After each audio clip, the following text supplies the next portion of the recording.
سبع سماوات طباقا আসসালামু আলাইকুম রহমতুল্লাহি ওয়া বারাকাতুহু। কেমন আছো ছাত্রছাত্রীরা? আশা করি আমরা সকলেই আল্লাহর রহমতে ভালো আছি। চলো যাই, আজকে আমরা একটি নতুন বিষয় নিয়ে আলোচনা করি, তা হচ্ছে প্রেজেন্ট টেন্স ফাংশন। অর্থাৎ প্রেজেন্ট টেন্সের যতগুলো ফাংশন আছে তা আমরা সকলেই আজকে জানব এবং শেখার চেষ্টা করব।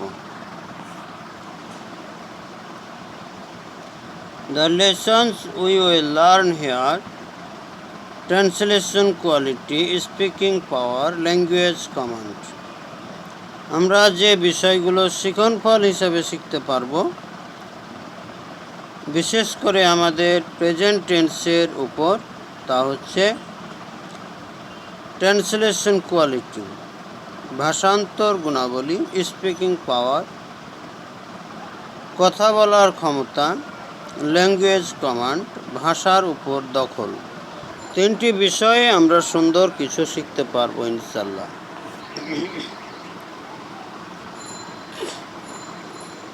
তোমরা এখানে লক্ষ্য করো, tense, the moment of work or action means tense. তাহলে টেন্সের সংজ্ঞাটা আমরা জানলাম সহজেই। একটি কাজের সময়কে টেন্স বলে। ভিজ, উদাহরণস্বরূপ, Creon was the protector of the sons of Jocasta. Creon ছিলেন জকেস্টার ছেলেদের তত্ত্বাবধায়ক। Tense is of three genres. প্রধানত আমরা জানি টেন্স তিন প্রকারের: present tense, past tense, future tense. প্রধানত তিন প্রকার টেন্স আছে, তবে আজকে আমাদের আলোচনা হবে শুধু প্রেজেন্ট টেন্সের ফাংশনের উপর।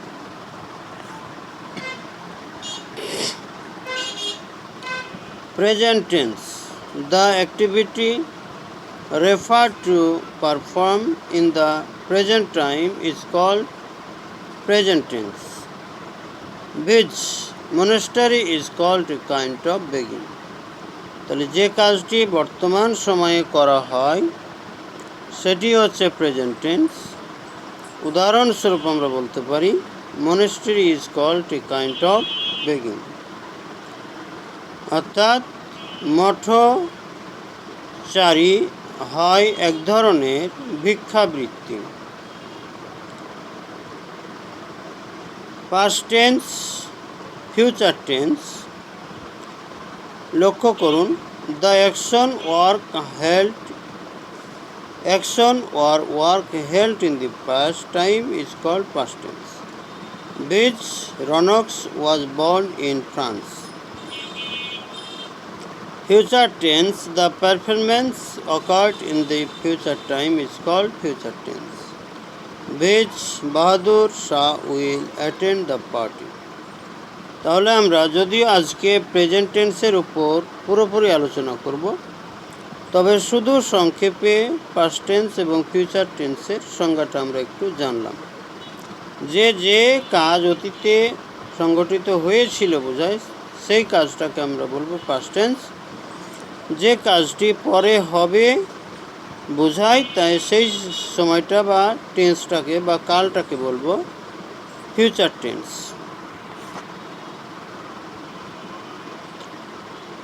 তাহলে আমরা চলে এলাম যে প্রেজেন্ট টেন্সের যতগুলো ফাংশন আছে তার মধ্যে আমরা শুরুতেই দেখছি present tense has 4 parts. Present টেন্সের 4টা ভাগ রয়েছে: present indefinite tense, present continuous tense, present perfect tense, present perfect continuous tense. তাহলে 4 ধরনের টেন্স আমরা পেলাম।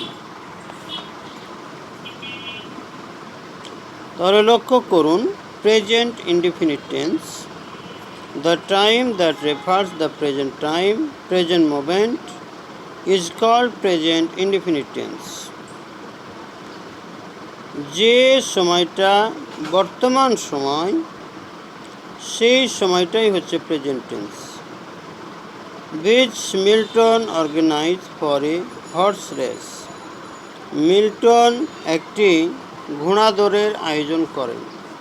তাহলে এটি বর্তমান মুহূর্তকে নির্দেশ করায় present tense. Structure subject verb 1 plus object, Bangla হবে করি। তাহলে প্রেজেন্ট টেন্স গঠন করতে হলে আমাদেরকে প্রথমে সাবজেক্ট বসাতে হবে, তারপরে ভার্ব 1 বসাতে হবে, তারপরে অবজেক্ট এবং বাংলাটা হবে করি। অর্থাৎ যে কোনো কাজ আমরা করি অর্থে প্রেজেন্ট ইনডিফিনিট টেন্স বুঝে নিব। Example, Titu establish an orphanage for the parents lost children. Titu একটি এতিমখানা স্থাপন করে পিতামাতা হারানো বাচ্চাদের জন্য। Note, subject TPSN equal verb 5 or 6। অর্থাৎ এখানে বোঝাচ্ছে যদি আমাদের প্রেজেন্ট ইনডিফিনিট টেন্সের সাবজেক্টটা কোনো কারণে থার্ড পারসন সিঙ্গুলার নাম্বার হয় তাহলে আমরা অবশ্যই ভার্বের শেষে এস বা এ যোগ করব, যার নাম দেওয়া হয়েছে ভার্ব 5 অথবা ভার্ব 6। শুধু এস যোগ হলে ভার্ব 5, আর যদি ইএস যোগ হয় তাহলে verb 6। Specially verb plus S, double S, SH, CH, X অথবা ও সমান ইএস। আমাদের প্রশ্ন হতে পারে যে আমরা কখন এস যোগ করব ভার্বের শেষে আর কখন ইএস যোগ করব। তাই এখানে স্পষ্ট করে নোটটি দেওয়া হয়েছে।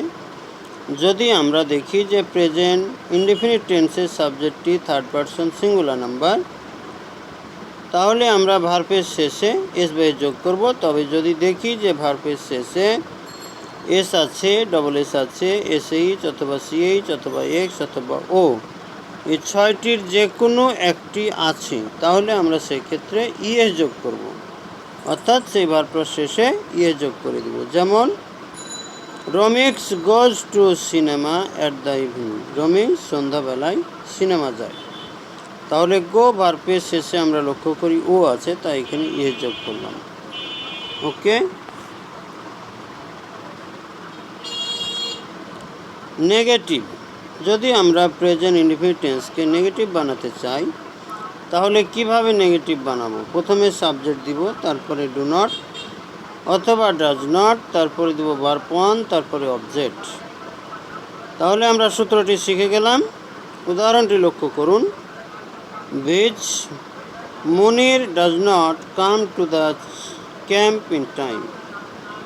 মুনির সময় মতো ক্যাম্পে আসে না, নেগেটিভ হয়ে গেল। Note, subject plus TPSN equal subject plus does not plus verb 1 plus object. তাহলে এখানে বোঝাচ্ছে যদি আমার সেন্টেন্সের সাবজেক্টটি থার্ড পারসন সিঙ্গুলার নাম্বার হয় তাহলে আমরা ডাজ নট বসিয়ে নেগেটিভ বানাবো, আর যদি থার্ড পারসন সিঙ্গুলার নাম্বার না হয় তাহলে আমরা ডু নট দিয়ে সেই প্রেজেন্ট ইনডিফিনিট টেন্সটিকে নেগেটিভ বানাতে পারবো। থার্ড পারসন সিঙ্গুলার নাম্বার বলতে যা বোঝায় হি, সি, ইট এবং যে কোনো এক বচন নাম। তাহলে পৃথিবীতে 4টা আমরা জিনিস লক্ষ্য করব। একটা হচ্ছে হি, একটা সি, একটা ইট এবং একটা যে কোনো নাম, সিঙ্গুলার নাম। তাহলে আমরা এই 4টার আলোকে ডাজ নট বসাবো, যাকে বলা হয় থার্ড পারসন সিঙ্গুলার নাম্বার। ওকে, লক্ষ্য করুন ডু নট বা ডাজ নট মানে কি? ডু নট বা ডাজ নট মানে করি না। Which James does not lecture in the meeting first. James সভায় প্রথমে ভাষণ দেন না। ইন্টারোগেটিভ সেন্টেন্স, তাহলে নেগেটিভ শিখলাম, এবার ইন্টারোগেটিভ সেন্টেন্স নিয়ে আমরা আলোচনা করব। লক্ষ্য করুন ডু বা does plus subject plus verb 1 plus object plus জিজ্ঞাসা চিহ্ন, বাংলাটা হবে করি কি। তাহলে যখন আমরা প্রেজেন্ট ইনডিফিনিট টেন্সকে ইন্টারোগেটিভ সেন্টেন্সে পরিণত করব তখন সেন্টেন্সের শুরুতেই আমরা ডু বা does plus subject plus verb 1 plus object plus জিজ্ঞাসা চিহ্ন এইভাবে সূত্র প্রয়োগ করব। এক্সাম্পলটা লক্ষ্য করুন। Do the subjects complain against the Duke. তাহলে প্রজারা কি রাজার বিরুদ্ধে অভিযোগ করে? তার মানে আমাকে প্রশ্নবোধক হিসাবেই সেন্টেন্সটিকে প্রকাশ করতে হবে। এবার আমরা চলে এলাম ইন্টারোগেটিভ নেগেটিভ সেন্টেন্স। তাহলে প্রেজেন্ট ইনডিফিনিট টেন্সকে আমরা এখন ইন্টারোগেটিভ নেগেটিভ সেন্টেন্সে রূপান্তর করব। নিয়ম কি? প্রথমে ডু অথবা ডাজ, তারপরে সাবজেক্ট, তারপরে নট, তারপরে ভার্ব ওয়ান, তারপরে অবজেক্ট, তারপরে জিজ্ঞাসা চিহ্ন। অথবা আমরা করতে পারি প্রথমে ডোন্ট বা ডাজেন্ট, তারপরে সাবজেক্ট, তারপরে ভার্ব ওয়ান, তারপরে অবজেক্ট, তারপরে জিজ্ঞাসা চিহ্ন। যার বাংলাটি হবে করি না কি। উদাহরণটি লক্ষ্য করুন। Do the children not play football in the maidan. বাচ্চারা কি ময়দানে ফুটবল খেলে না? অথবা আমরা লিখতে পারি don't the children play football in the maidan. বাচ্চারা কি ময়দানে খেলাধুলা করে না? তাহলে ঠিক এই সূত্রে আমাদেরকে ইন্টারোগেটিভ নেগেটিভ বানাতে হবে। এবার লক্ষ্য করুন, আমরা 2 নম্বরে চলে এলাম, present continuous tense. The tense that prefers a work which is going is called present continuous tense. তাহলে প্রেজেন্ট কন্টিনিউয়াস টেন্স বলতে বোঝায় যে কাজটি চলতেছে বর্তমানে, সেই চলমান কাজটিকেই বলবো present continuous tense. which Dilara is praying to the Almighty for her children recovery. Dilara তার বাচ্চার সুস্থতার জন্য আল্লাহ তাআলার কাছে প্রার্থনা করিতেছে। স্ট্রাকচারটি লক্ষ্য করুন। Subject M ইজার plus verb four plus object. তাহলে আমরা সূত্র জানলাম যে প্রথমে সাবজেক্ট বসাবো, তারপরে সাবজেক্ট অনুসারে এম হতে পারে, ইজ হতে পারে, আর হতে পারে, তারপরে ভার্বের সাথে আইএনজি অথবা ভার্ব ফর। ভার্বের সাথে আইএনজি অর্থটাই হচ্ছে ভার্ব ফর। তারপরে অবজেক্ট বসাবো এবং বাংলাটা হবে করছি অথবা করিতেছি। বিচ এক্সাম্পল লক্ষ্য করুন। Radio is driving the car rapidly. Radio গাড়িটি দ্রুত চালাইতেছে। তাহলে প্রেজেন্ট কন্টিনিউয়াস টেন্স সংজ্ঞার সাথে ম্যাচ করছে।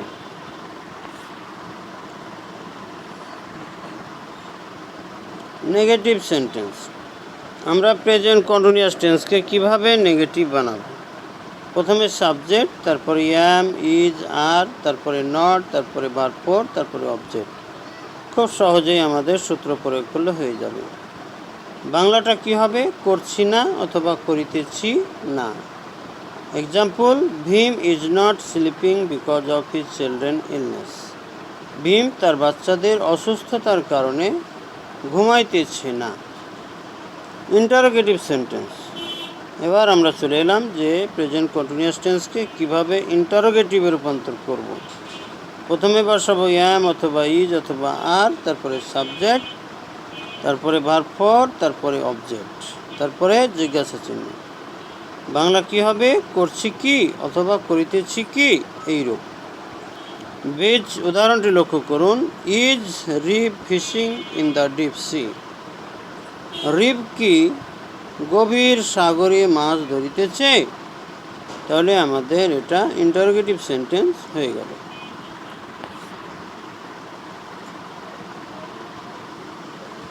ধন্যবাদ। এবার লক্ষ্য করুন, আমরা চলে এলাম ইন্টারোগেটিভ নেগেটিভ সেন্টেন্স। একটি সেন্টেন্সের 4টা রূপ আছে।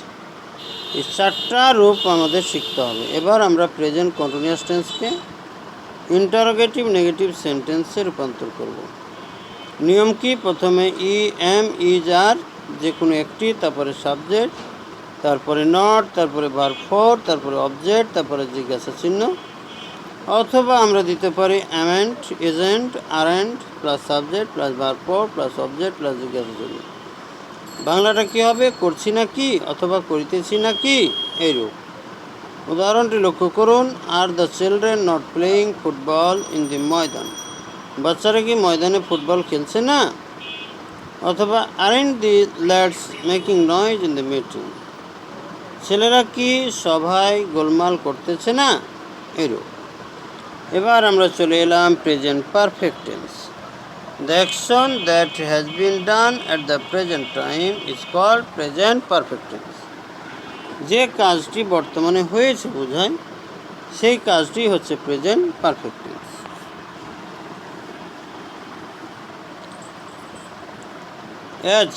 উদাহরণ, the robbers in the highway have robbed the bus passengers. ডাকাতেরা হাইওয়ে রাস্তায় বাস যাত্রীদের ছিনতাই করেছে। তাহলে আমরা উদাহরণ এবং স্ট্রাকচার লক্ষ্য করছি। কিভাবে আমরা প্রেজেন্ট পারফেক্ট টেন্স গঠন করব লক্ষ্য করুন। প্রথমে সাবজেক্ট বসাবো, তারপরে হ্যাভ অথবা হ্যাজ, তারপরে ভার্ব 3, তারপরে অবজেক্ট। বাংলা কি হবে? করেছি অথবা করিয়াছি। ভিজ উদাহরণ, the learners have attended the sport meeting. ছাত্র ছাত্রীরা খেলাধুলার সভায় উপস্থিত হয়েছে। Negative sentence. এখন আমরা প্রেজেন্ট পারফেক্ট টেন্সকে কীভাবে নেগেটিভ বানাবো সূত্রটি লক্ষ্য করুন। সাবজেক্ট প্লাস হ্যাভ অথবা has plus not plus verb 3 plus object. Okay, Bangla হবে করেছি না অথবা করিয়াছি না। ভিজ উদাহরণ, ওয়াচিন has not appeared to the accident spot. ওয়াচিন দুর্ঘটনা এলাকায় আসিয়াছে না অথবা এসেছে না। ওকে, এবার আমরা চলে এলাম ইন্টারোগেটিভ সেন্টেন্স। আগেই বলেছি প্রত্যেকটি সেন্টেন্সের 4টা রূপ আছে, 4টাই শিখতে হবে। এবার আমরা আলোচনা করছি প্রেজেন্ট পারফেক্ট টেন্সের দ্বিতীয় রূপ ইন্টারোগেটিভ সেন্টেন্স। কিভাবে তাকে প্রশ্নবোধক বানাবো? প্রথমে হ্যাভ অথবা হ্যাজ, তারপরে সাবজেক্ট, তারপরে ভার্ব 3, তারপরে অবজেক্ট, তারপরে জিজ্ঞাসা চিহ্ন। বাংলা কি হবে? করিয়াছি কি অথবা করেছি কি, এরূপ। উদাহরণটি লক্ষ্য করুন। Has Shakespeare written a large number of poetries. Shakespeare কি অনেকগুলো কবিতা লিখিয়াছেন? Interrogative negative sentence. এবার আমরা চলে এলাম ইন্টারোগেটিভ নেগেটিভ সেন্টেন্স কীভাবে করতে হবে। প্রথমে হ্যাভ অথবা হ্যাজ, তারপরে সাবজেক্ট, তারপরে নট, তারপরে ভার্ব 3, তারপরে অবজেক্ট, তারপরে জিজ্ঞাসা চিহ্ন। অথবা আমরা করতে পারি haven't hasn't plus subject plus verb 3 plus object. Bangla হবে করিয়াছি নাকি অথবা করেছি নাকি, এরূপ। বীজ উদাহরণটি লক্ষ্য করুন। হ্যাজেন্ট রিডক্স কজ দ্য ক্যাম্প ট্রাভেল। রিডক্স কি শিবিরের সমস্যা তৈরি করিয়াছে না, এরূপ। এবার লক্ষ্য করুন, আমরা চলে এলাম প্রেজেন্ট পারফেক্ট কন্টিনিউয়াস টেন্স। আমরা আগেই দেখেছি যে প্রেজেন্ট টেন্সের 4টা রূপ আছে বা 4টা ভাগ আছে। তার মধ্যে 4 নম্বরটা ছিল প্রেজেন্ট পারফেক্ট কন্টিনিউয়াস টেন্স। লক্ষ্য করুন, the activity that has been running with periodical moment is called present perfect continuous tense. তাহলে অর্থটা হচ্ছে যে কাজটি কোনো সময় নিয়ে চলিতেছে বোঝায় বা চলিয়া আসিতেছে বোঝায়, সেই ঘটনাটি বা কাজটি হচ্ছে প্রেজেন্ট পারফেক্ট কন্টিনিউয়াস টেন্স। বীজ যেমন, the engineers have been setting up the camp in the jungle for 5 days। প্রকৌশলীরা জঙ্গলে 5 দিন ধরে শিবির স্থাপন করে আসিতেছে। বাংলাটা কি হচ্ছে? করে আসছি অথবা করে আসিতেছি। তাহলে উদাহরণটা এরূপ দাঁড়াচ্ছে যে প্রকৌশলীরা জঙ্গলে 5 দিন ধরে শিবির স্থাপন করে আসিতেছে। স্ট্রাকচারটি লক্ষ্য করুন। প্রথমে আমরা দেব সাবজেক্ট, তারপরে হ্যাভ বিন অথবা হ্যাজ বিন, তারপরে ভার্ব 4, তারপরে অবজেক্ট। যেমন, the Bangladesh minister Sheikh Hasina has been ruling the country for 20 years. বাংলাদেশের প্রধানমন্ত্রী শেখ হাসিনা 20 বছর ধরে দেশটি শাসন করে আসিতেছে। ওকে, নেগেটিভ সেন্টেন্স। তাহলে আমরা চলে এলাম এবার কিভাবে প্রেজেন্ট পারফেক্ট কন্টিনিউয়াস টেন্সকে নেগেটিভ বানাবো। প্রথমেই আমরা দিব সাবজেক্ট, তারপরে হ্যাভ অথবা হ্যাজ, তারপরে নট, তারপরে বিন, তারপরে ভার্ব ফোর, তারপরে অবজেক্ট। যেমন the people of Bangladesh have not been depending upon the support of China since 1980। বাংলাদেশের মানুষ চায়নার উপর নির্ভর করে আসছে না 1980 সাল থেকে। বাংলাটা হবে করে আসছি না অথবা করে আসিতেছি না। এবার আমরা লক্ষ্য করি ইন্টারোগেটিভ সেন্টেন্স। কিভাবে আমরা প্রশ্নবোধক সেন্টেন্সে রূপান্তর করব প্রেজেন্ট পারফেক্ট কন্টিনিউয়াস টেন্সকে। প্রথমে হ্যাভ অথবা হ্যাজ, তারপরে সাবজেক্ট, তারপরে বিন, তারপরে ভার্ব ফোর, তারপরে অবজেক্ট, তারপরে জিজ্ঞাসা চিহ্ন। লক্ষ্য করুন বাংলাটি কি হবে, করে আসছি কি অথবা করে আসিতেছি কি। বিচ যেমন have the university students been organizing themselves as leaders of Bangladesh for 50 years. বিশ্ববিদ্যালয়ের ছাত্ররা কি তাদের নিজেদেরকে বাংলাদেশের নেতা হিসেবে 50 বছর ধরে প্রকাশ করে আসিতেছে। তাহলে আমাদের ইন্টারোগেটিভ হয়ে গেল। ইন্টারোগেটিভ নেগেটিভ সেন্টেন্স আমরা কিভাবে প্রেজেন্ট পারফেক্ট কন্টিনিউয়াস টেন্সকে প্রশ্নবোধক নাবোধক রূপে রূপান্তর করব তার নিয়মটা দেওয়া আছে। লক্ষ্য করুন প্রথমেই আমরা বসাবো হ্যাভ অথবা হ্যাজ, তারপরে সাবজেক্ট, তারপরে নট, তারপরে বিন, তারপরে ভার্ব ফোর, তারপরে অবজেক্ট, তারপরে জিজ্ঞাসা চিহ্ন।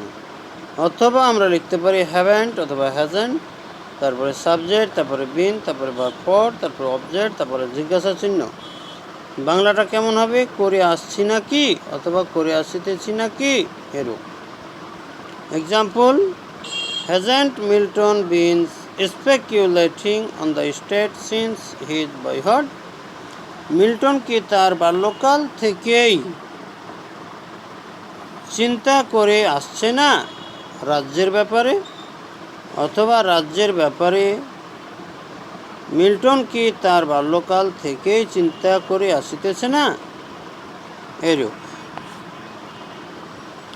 ধন্যবাদ তোমাদেরকে। অবশ্যই তোমরা শিক্ষার উদ্দেশ্যে সময় দিয়ে হলেও টেন্সের ফাংশনটি জানার চেষ্টা করবে এবং ধীরে ধীরে আরও বেশি জানার জন্য তোমরা গবেষণা করবে। ওকে, ধন্যবাদ।